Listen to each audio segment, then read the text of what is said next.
All right, everyone.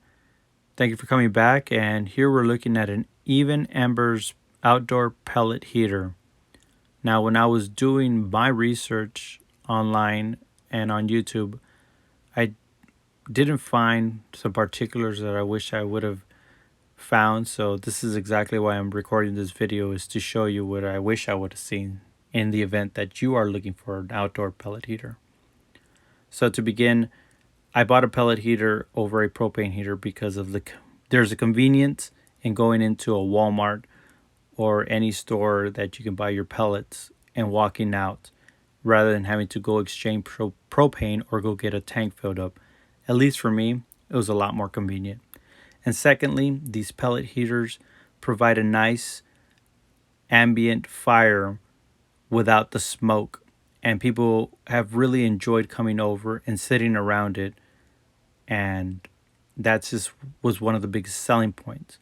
Now here you're going to see this ashtray I'm going to pull out here in a bit in slow motion. Now, while I was particularly interested in the ashtray just to see how much it collected, it wasn't something that I really desired. It just happens to be in this video in slow motion because of how I captured it.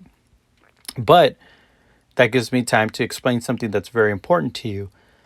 These pellet heaters do provide a nice look and a nice fire display, but you have to continuously clean that plexiglass over and over after 2 or 3 burns, because you will see here in a bit the fire does char the plexiglass on the sides and in front, and after a while you won't even see your fire no more. So keep that in mind as you consider buying one of these. You will need to clean that plexiglass to enjoy that fire. And there you go. Here's a look at some beautiful ashes that were probably once mesquite pellets. And that's another thing. So you get the smell of this beautiful burn coming through, and it's a really different experience. And a lot of people have come over, have really enjoyed it. So here you are.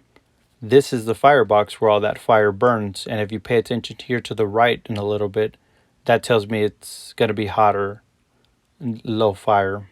That's why it lifted up. But anyway, you saw that on the right side there was charred already, and I need to clean that off.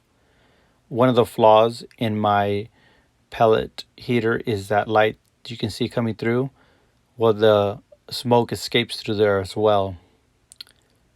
And here's what it looks like on the outside after a couple of months.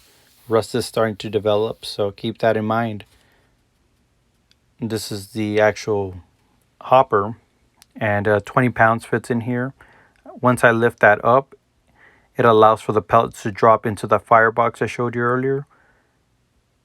And there I am struggling. And there we go. They're falling through. And then I press down to shut it off. And the firebox will no longer be fed. So there's your 20-pound pellet hopper. And this is just pretty much a view of the plate on top that projects the fire back down. And that's what it looks like. So overall, I'm pretty happy with this purchase.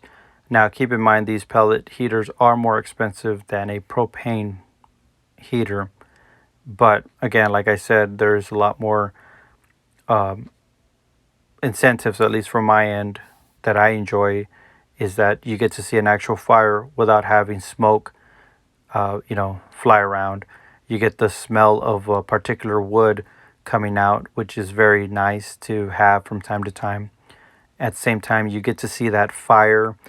Oh, and before I do forget, the entire heater becomes hot, except for the bottom where the ashtray is at. It all becomes hot. So it radiates heat from all directions, not just from the top to bottom, but rather the entire thing gets really, really hot. So be careful to if you do buy one, that you don't accidentally touch it. But other than that, I'm really happy with this purchase, and thank you all for joining me.